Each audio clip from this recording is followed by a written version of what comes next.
가정에서 예배드리는 여러분, 그리고 또한 교회에 나와 하나님께 함께 예배하는 여러분, 주의 성령 역사 가운데 내게 주시는 말씀이 있으시기를 기원합니다. BC 722년 아수르의 살만 에셀 5세가 사마리아 성을 완전히 포위했습니다. 너무나도 생필품이 전혀 반입이 되지 않으니까 절대 기아에 빠졌습니다. 심지어는 오늘은 내 자녀를 삶아서 먹자, 그리고 내일은 너희 자녀를 삶아서 먹자 하는 그 정도로 고통이 극심했습니다. 견디다 못해 항복을 했지요. 아수르 군사들은 깃발 그 대에다가 이스라엘 사람을 잡아서 꿰어서 그것을 깃발 대신 들고 입성을 했습니다. 더 잔인한 행위는 아수르 남자와 사마리아 여인과 결혼을 시키고, 또 사마리아의 남자와 저 아수르 여자들과 결혼을 시켜서 민족 완전히 말살하는 그런 정책을 시행했던 겁니다. 예수님 당시에도 사마리아 사람 하면은 개보다 못한 존재, 그래서 짐승을 죽이느니 사마리아인을 죽이라 하는 속설이 떠도를 정도로 그들은 민족들로부터도 비참한 대우를 받게 되었던 겁니다. 도대체 왜 이러한 심판이 있었던가? 이것을 우리는 오늘 미가서 2장 1절 이하의 말씀을 보면 그들의 그토록 심판이 극심한 이유를 적고 있습니다. 제가 메시아 성경으로 봉독하겠습니다. 악을 꾀하는 자들, 잠자리에서도 범죄를 꿈꾸는 자들에게 화 있으리라.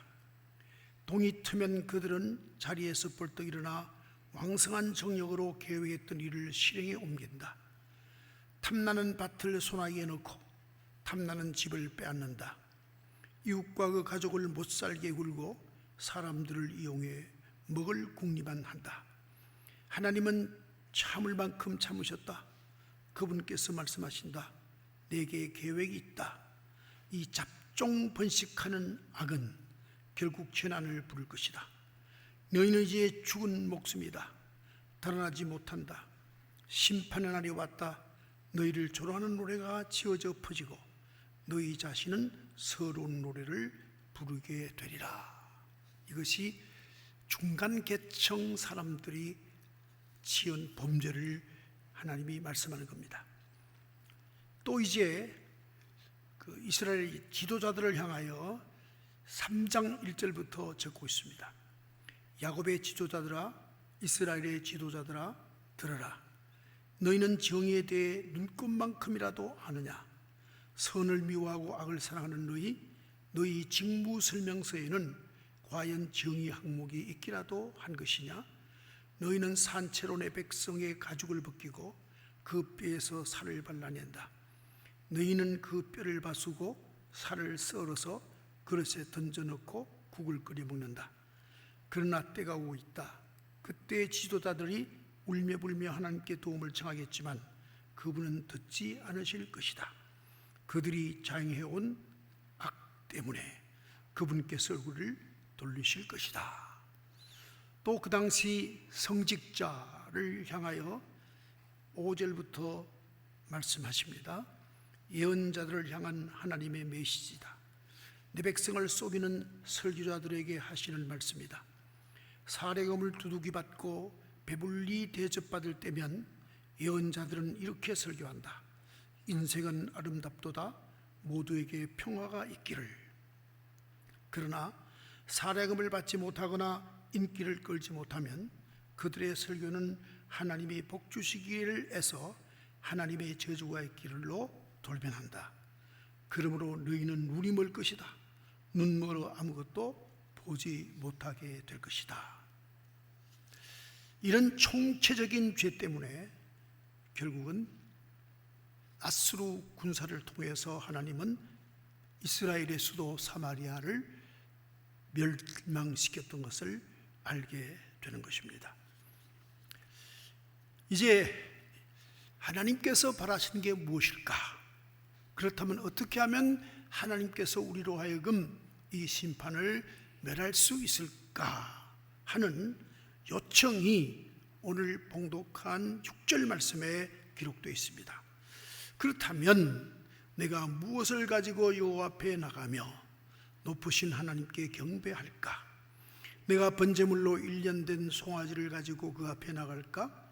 여호와께서 천천의 수양이나 만만의 강물 같은 기름을 기뻐하실까? 내 허물을 위하여 내 맏아들을 내 영혼의 죄로 말미암아 내 몸의 열매를 드릴까? 라고 이제 뜻 있는 사람들이 종 미가 앞에 와서 이러한 자기들의 뜻을 펼치게 됩니다. 여러분, 과연 이 6절 7절에 이스라엘 백성들이 하나님의 종 앞에 와서 나는 이렇게 하면 하나님께서 우리로 하여금 심판을 멸할 수 있을까 하는 이 부분이 우리로 하여금 마음속에 매우 아픔을 주고 있습니다. 왜 그럴까요? 하나님이 무엇을 바라는지 알지 못하고 있으면서 자기들이 생각하는 하나님이 이것을 좋아하리라 하는 것을 드리고자 하는 것입니다.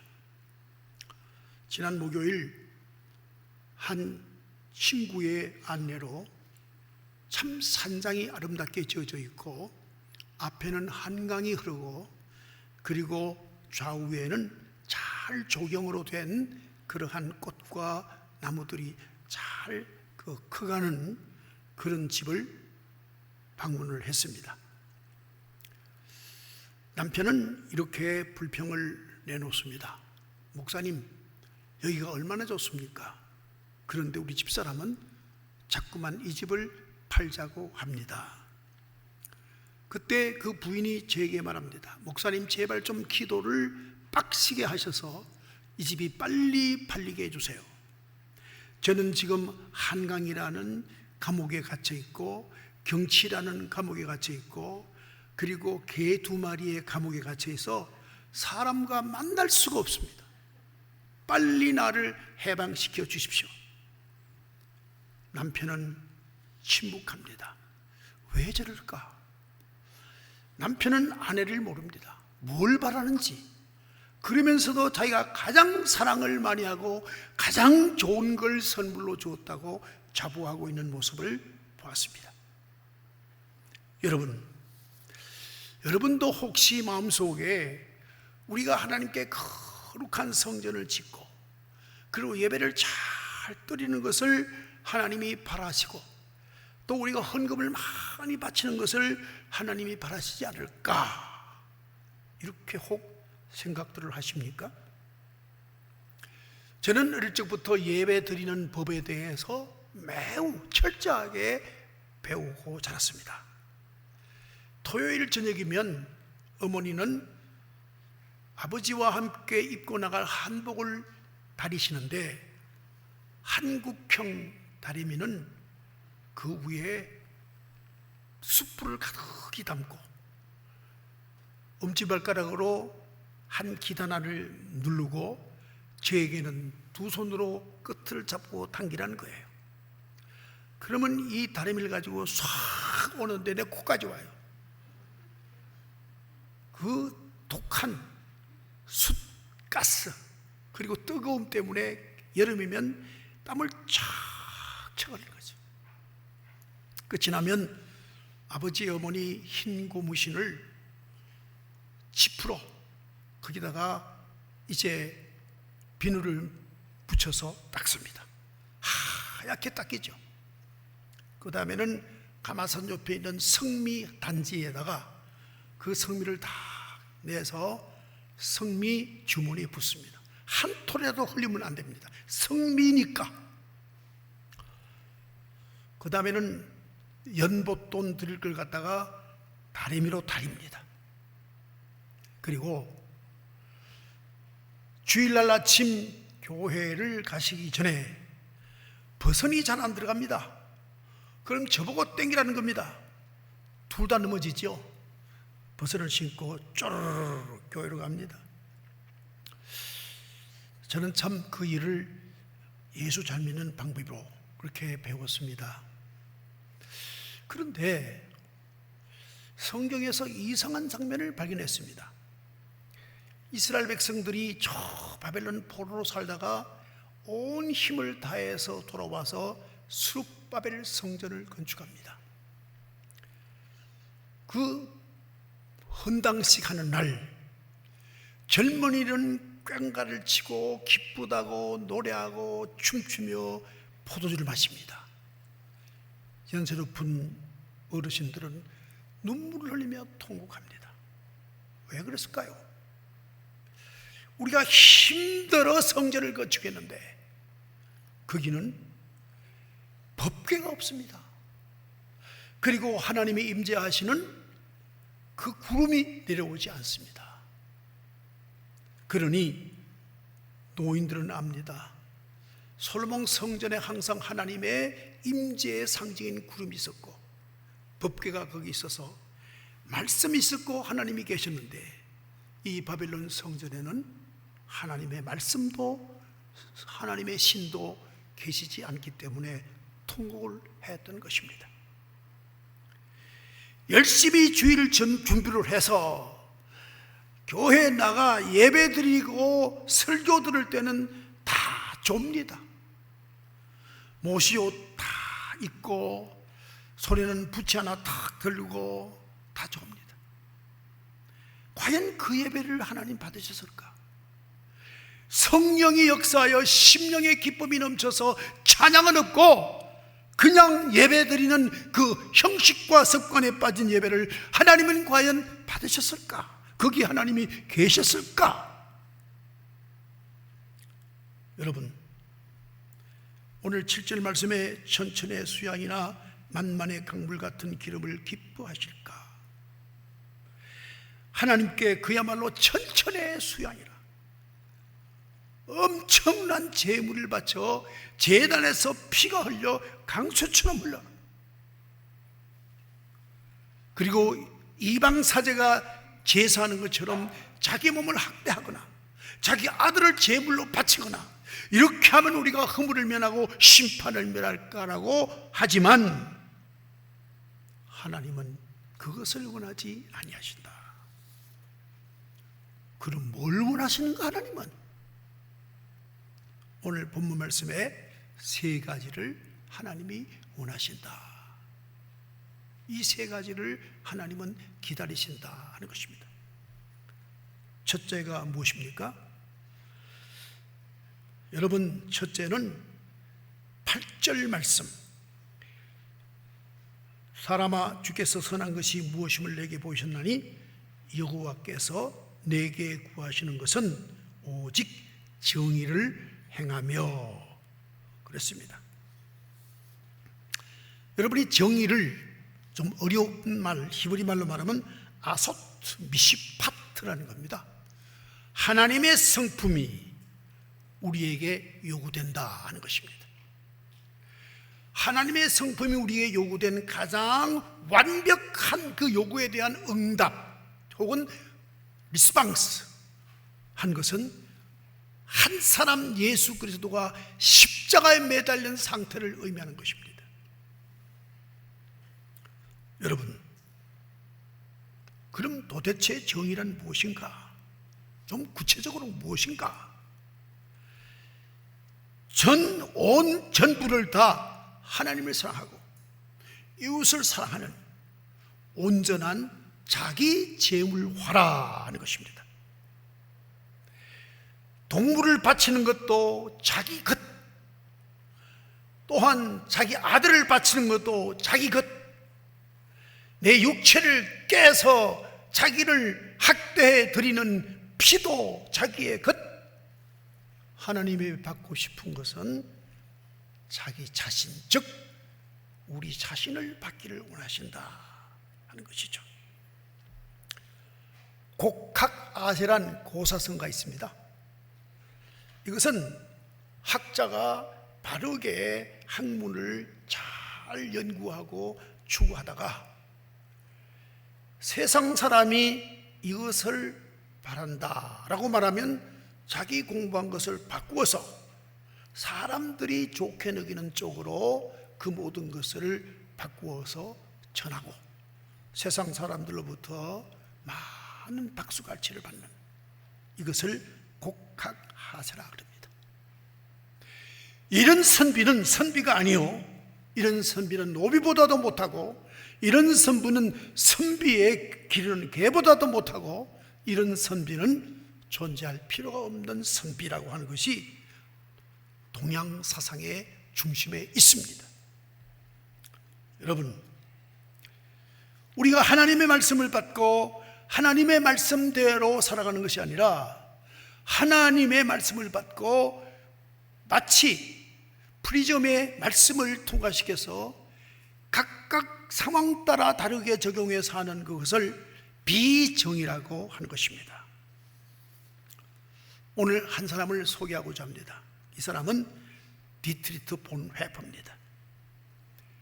그는 이렇게 말하지요. 기독교는 윤리가 아닙니다. 기독교는 종교가 아닙니다. 기독교는 신념도 아닙니다.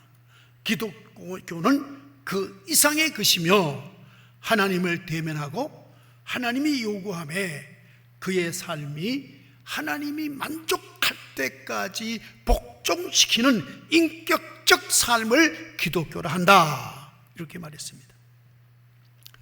그는 브레솔라우에서 태어나서 1901년 2월 4일입니다. 태어나서 8남매 중에 6남매째 쌍둥이로 태어납니다. 하나는 여동생이죠.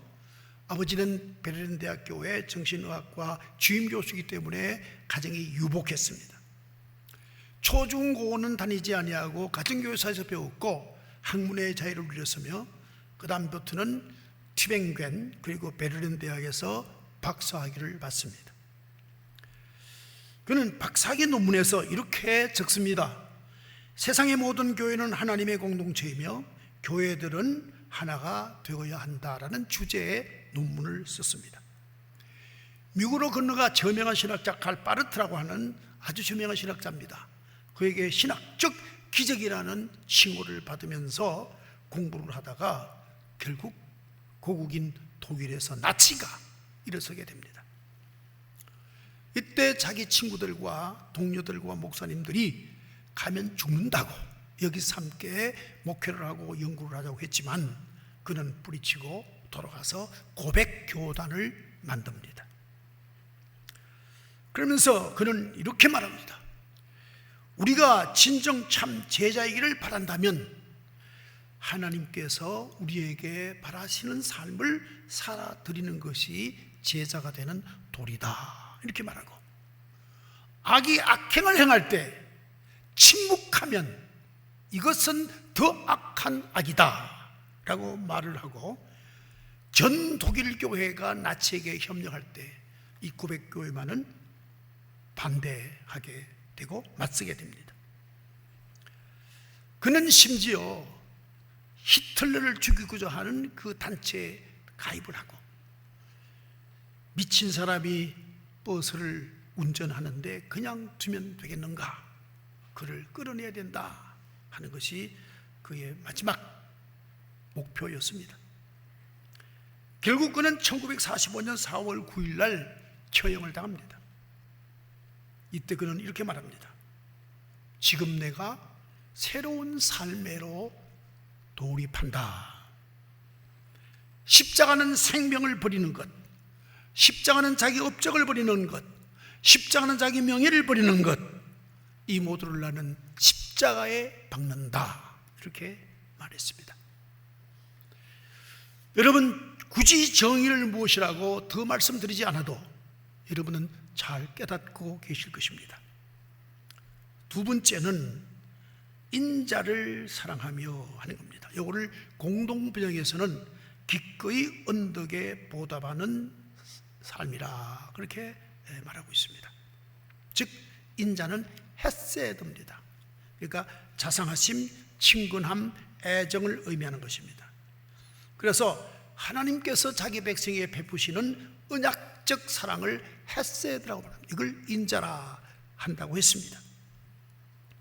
인자를 신구약 성경에 가장 잘 표현하고 있는 곳이 호세아서입니다. 하루는 하나님께서 호세아에게 오셨습니다. 호세아야, 내가 너에게 명령한다. 너 고멜 알지? 창기다. 그와 함께 결혼해라. 하나님, 난 결코 결혼하지 않겠습니다. 그래? 그 고멜 바로 누구와 똑같이 하느냐? 현재 이스라엘과 똑같다. 나는 호세아 너의 입장이다. 너가 만약 결혼한다면 나도 이스라엘과 언약을 파괴하겠다. 그럼 제가 결혼하겠습니다. 결혼해라. 결혼해서 자식을 셋 낳습니다. 이스라엘, 롤로하마, 로아미. 이 세 아이의 이름은 뜻이 심판을 받게 된다는 뜻, 긍휼의 여김을 받지 못한다는 뜻, 나의 백성이 아니라는 뜻입니다. 즉 이스라엘이 사는 삶이란, 즉 아기를 태어나게 하는 것과 똑같고 그 삶이 바로 이러한 삶을 계속 살아내고 있다 하는 것을 의미합니다. 어느 날 고멜은 다시 자기 몸을 돈을 받고 창녀들이 사는 곳에 가서 팔는 겁니다. 이때 하나님의 계시가 들려옵니다. 호세아야, 너 아내가 다시 지금 음란한 곳으로 갔으니 가서 몸값을 다 치르고 데리고 와서 사랑을 해줘라. 하나님, 또 왜 이러십니까? 이럴 수는 없습니다 라고 했을 때 하나님은 말씀하십니다. 그래야 내가 내 아들을 십자가에 죽이기까지 사랑하는 내 마음을 너도 한 번쯤은 실제 체험해 볼 거다. 인격적으로 체험해 볼 거다. 여러분, 거머리와 같고 불새기와 같고 그리고 모기와 같고 이와 파리 같은 고멜을 데리고 와서 산 호세아의 마음, 이것을 헤세드, 하나님이 우리를 향하신 자비로움이다 이렇게 말하는 겁니다. 예담 출판사에서 얼마 전에 소록도의 마리안노와 마가렛이라는 책을 출간해 나왔습니다. 그것은 2015년 11월 22일 날 이 두 여인이 처음 왔을 때 그 가방 그대로 들고 조용히 소록도를 떠나갔기 때문에 바로 이 책이 나오게 된 겁니다. 이들은 1934년 4월 24일 날 태어난 마리안나 스티그라는 여자와 1935년 6월 9일 날 태어난 마가렛 피사렉이라는 두 여인입니다.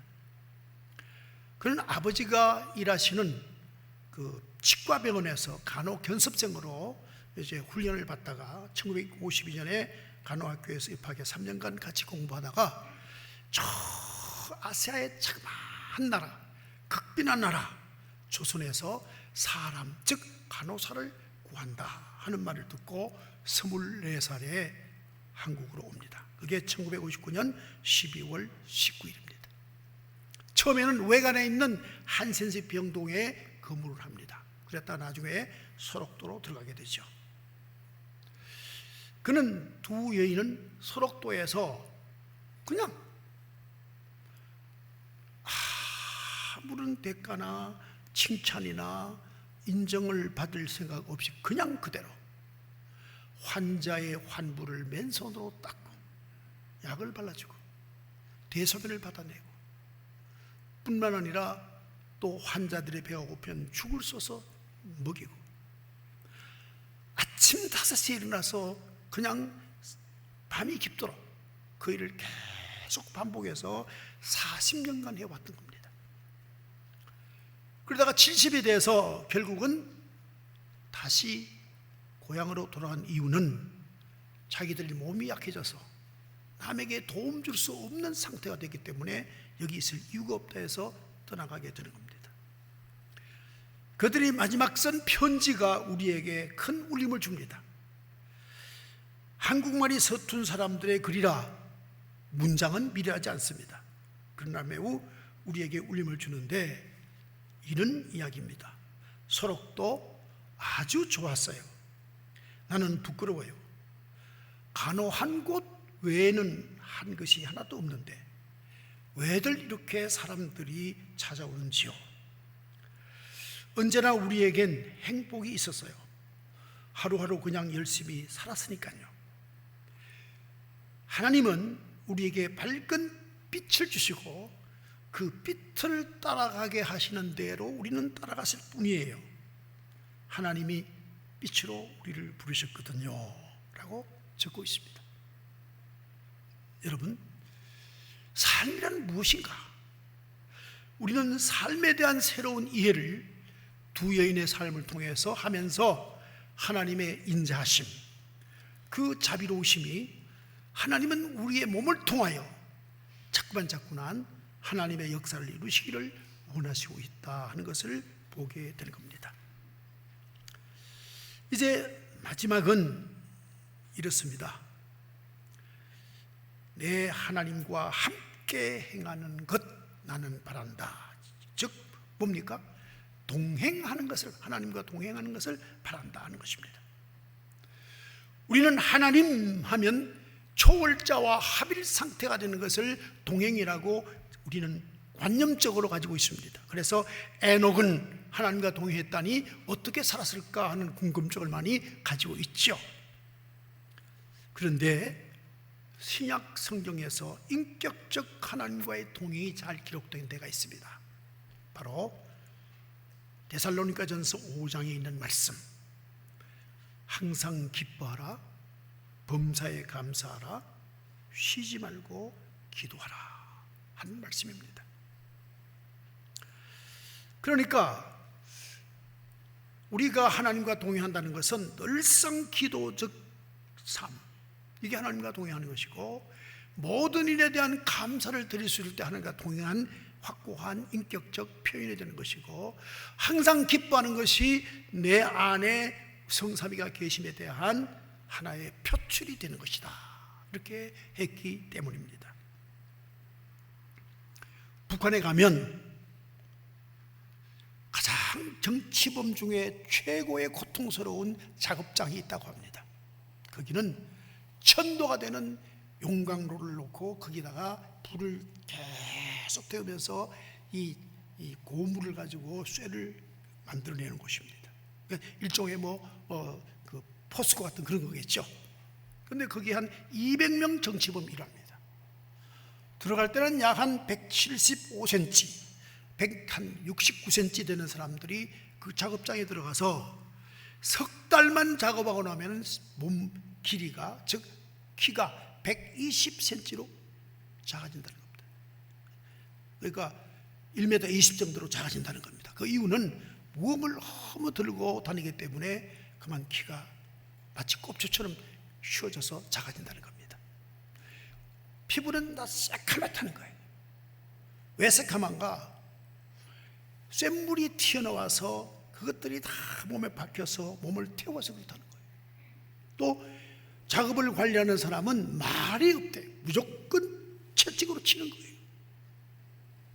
그런데 아침 시간이 중요합니다. 아침 시간을 교화 시간이라 그렇게 말합니다.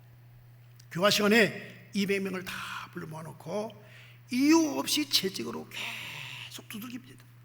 그리고는 오늘이라도 예수 믿지 않는다고 하면 너희들을 다른 작업장으로 보내주겠다, 딱 한마디 합니다. 그래도 아무도 일어서는 사람이 없습니다. 여러분, 제가 왜 이 얘기를 하겠습니까?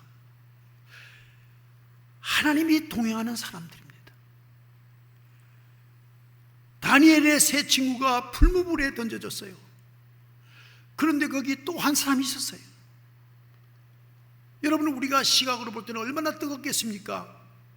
그런데 거기 한 분이 계세요. 그러니 마치 사제들이 묵상하는 시간에 마당을 걸어 다니는 것처럼 걸어 다니고 있어요. 지금 거기 예수 믿는 하나님의 진정한 제자들이 하나님과 동행함으로 고난 중에 기뻐하고 고난 중에 감사하고 고난 중에 기도하며 거기서 버텨내는 거죠. 여러분, 저는 우리 교회 K집사님을 자랑합니다. K집사님의 한 달 소득은 딱 70만 원이에요. 11조를 7만 원 내기 때문에 그렇게 알고 있어요. 그 다음 선교 헌금을 드립니다. 주일 헌금을 드립니다. 새벽 기도마다 감사의 물을 계속 드립니다. 그는 몸이 불편합니다. 삶은 검소하기 그지없습니다. 가끔 모이면 목사님들이 우리 교회는 이번에 정무비서, 청와대 정무비서가 우리 교회 아무 집사야. 뭐 또 한 사람은 이인영이가 우리 교회 집사야. 그렇게 말합니다. 제가 빠지지 않고 나섭니다. 우리 교회에 K집사가 있다고. 여러분, 산다는 의미가 뭡니까? 삶의 진정한 정의가 뭡니까? 조용히 생각해야 될 한 부분입니다. 저는 황량한 저 벌판 모래밭에 사람을 묻고 그리고 포크레인이 덮고 사람을 묻고 덮는 황량한 그야말로 이제 며칠 안 되는 묘지들을 사진에서 보았습니다. 마치 심판받은 망령들의 현장같이 보였습니다. 우한 폐렴 때문이죠. 얼마 전까지는 기도할 때 하나님이여 언제까지 이 일을 계속하시겠습니까? 짜증내며 하나님께 기도했습니다. 지금은 기도가 바뀌었습니다. 하나님, 우리가 속히 변화하게 하옵소서. 지금 이 땅에 의인 10명이 없어서 하나님도 조급하시고 답답하시고 마음 아프시면서 계속 버티시는 거지요? 우리를 변화시켜 주시옵소서.